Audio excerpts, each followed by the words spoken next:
Hey everybody, Merry Christmas. Getting really close to Christmas here. Today's the 20th, I believe it is. And got something in the mail today. I was notified via email that it was delivered by UPS.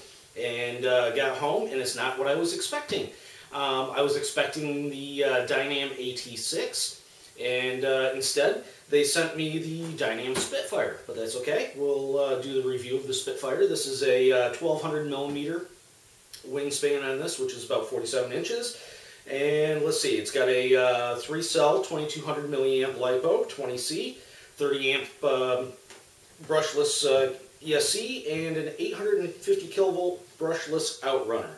This is the RTF version. It comes with the 2.4 gigahertz radio that Dynam sells, which are I've used them on a bunch of the other Dynam airplanes, and I still fly them on the stock radios. I know a lot of people don't care for the stock radios, but you know what? I've had nothing but good luck with these, so I really don't mind. The only thing that I change is I use my own charger, and I usually cut off the connectors on the battery and on the ESC side and put my own Dean's connectors on, which I've told you about before. So why don't we get started with unboxing this thing, and then we'll get started with build, and maybe before Christmas I can get out and fly this thing. Wouldn't that be nice? So keep watching the videos, and hopefully we'll get this done, and then at some point we'll fly that A10 that I redid, which is now the German. I forget what I decided to call it, but I will, when I fly that, I'm going to have a name for it that one of the other YouTube watchers came up with. And I really liked it. It's actually the German word for warthog. So anyways, let's get started on this. This is the Dynam Spitfire. So let's see what it looks like unboxing it. Okay, just took the cover off here, and first thing on top is the decal sheet. It comes pretty complete with the British. It looks like there might be, well, you're going to have to look at it. I would imagine some of these are for the top of the wing, some of the for the bottom of the wing. I'm not familiar with how the British had their airplanes decaled, so we'll take a look at that while we're putting it together. We've got the 3-bladed Dynam prop. This is a 11/7 3-bladed prop, excuse me. We've got the manual here, and you know, in the past, Dynam has not been the greatest with their English. We'll have to take a look here and see how they've come along on that.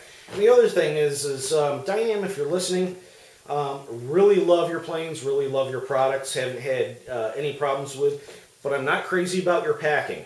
The packing, just throw a little bit of bubble wrap around things, you know. So we're going to take this out here. So this is probably the wings in this box, so I'm going to open this up.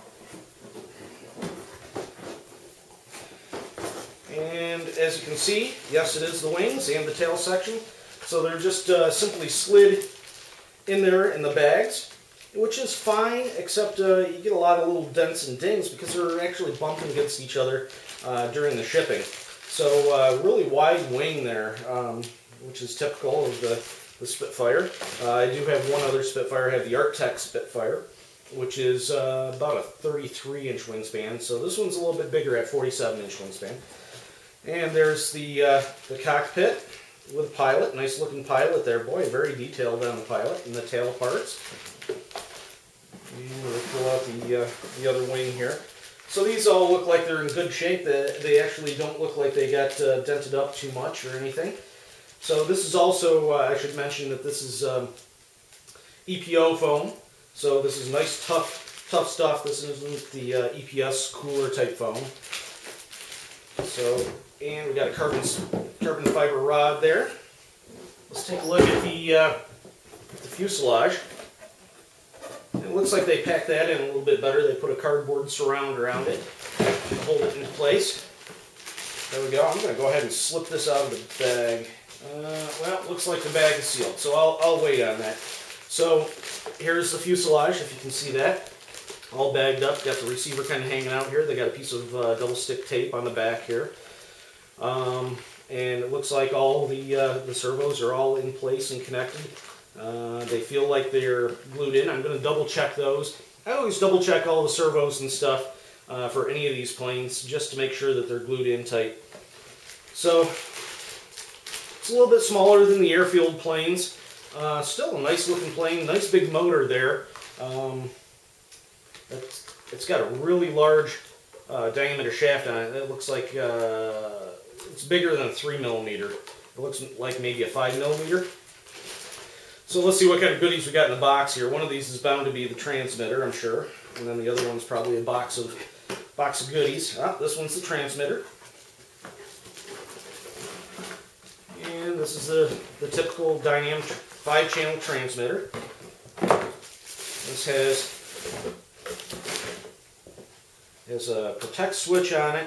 That's something I really don't care for, but I understand why they did it. It's a safety feature. Dynam does that on all their planes. It doesn't allow the motor to start up until you've cycled that switch, and then the motor will start up with the throttle. So I understand why they did it, just not a big fan of it. And then over here we've got the switch that operates the retractable landing gear. This has servoless retracts on it. Okay, take a look at the last box here, which is probably all the bits and pieces.